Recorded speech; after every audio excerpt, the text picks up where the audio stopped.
Bonjour à tous, bienvenue dans cette 695 Biposto. Alors là, on est dans une caisse de course, boîte à crabot seulement. Alors, c'est la petite Fiat 500 version Ultimate Sport quoi. Là, on a donc 190 chevaux, 25 mètres kg de couple, 230 en vitesse max, 997 kg, disons une tonne, et une boîte à crabot, ce qui se fait pas sur les voitures de route normalement, mais ce qu'Abarth a fait, donc génial. Et alors un autobloquant, on va voir s'il fonctionne bien, et les freins Brembo, les jantes de course, il y a tout qui va bien. Donc le petit moteur 1,4 litre compresseur turbo marche vraiment du feu de Dieu. Ça reprend depuis presque tout en bas. Et je peux vous dire qu'on ne s'attend pas à ça. Le châssis est vraiment, ça a l'air vraiment très bien. On va rentrer dans cette courbe pour voir. Sur les freins, on place bien l'avant. Alors, on est sur un petit circuit aujourd'hui, le circuit de Dreux, et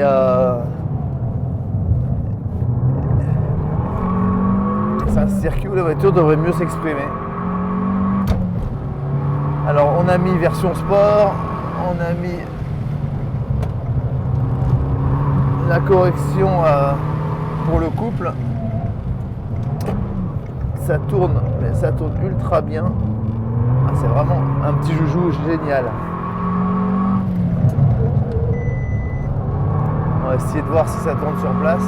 Un petit coup de frein. Ah, et par contre,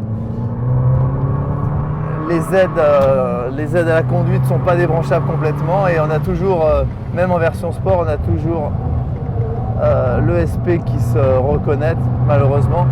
On aurait dû enlever le fusible, mais j'ai pas eu le droit de le faire. Sinon, ça, je pense que ça aurait été...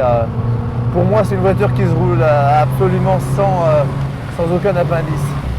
La boîte, c'est la folie. La boîte, c'est une option qui coûte un bras. Hein. La boîte coûte 10 000 €. Par contre, ça passe à la vitesse d'une voiture de course. On ne peut pas faire mieux.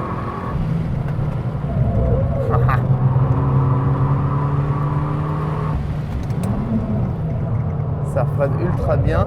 Bon, après, quand on est fort sur les freins, il y a toujours les warnings qui se mettent.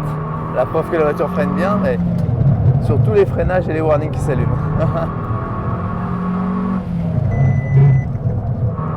Et c'est vraiment une voiture pour une petite traction avec cet empattement. C'est vraiment une super auto. Moi, je suis emballé. C'est une super petite caisse, mais j'avais déjà essayé le modèle précédent, bon, moins sportive, sur les routes au-dessus de Cannes, sur les routes du Turini, et elle s'était avérée extraordinaire, mais celle-là, ça doit être vraiment un plaisir inouï. Et c'est une voiture qui a sa place sur les routes de montagne, et là au-dessus, les routes du Turini vers Sospel, tout ça, ça doit être l'endroit idéal, son endroit fétiche. La voiture est bien équilibrée, on aimerait que le train arrière puisse bouger encore plus, mais franchement, c'est déjà pas mal. Et l'autobloquant fait ultra bien son boulot. Zéro patinage. Je suis vraiment emballé. C'est très très bien. Gros grip. Pensez juste, si vous partez avec cette auto, à débrancher, je crois que c'est le fusible 30 et quelques, mais on se renseignera, on le mettra sur le site. Mais il faut partir en déconnectant le fusible, c'est trop frustrant de ne pas pouvoir la mettre en travers dans les épingles. En plus là, au bout de la ligne droite, le freinage s'y prête, et à chaque fois, on a les 4 roues qui se bloquent. C'est trop bon. Là, voilà, on a le SP qui nous emmerde pour ressortir, mais c'est extraordinaire.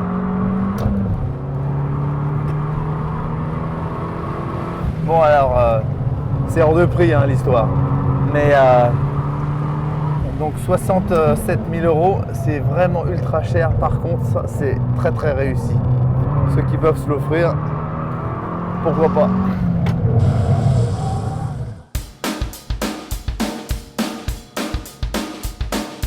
Du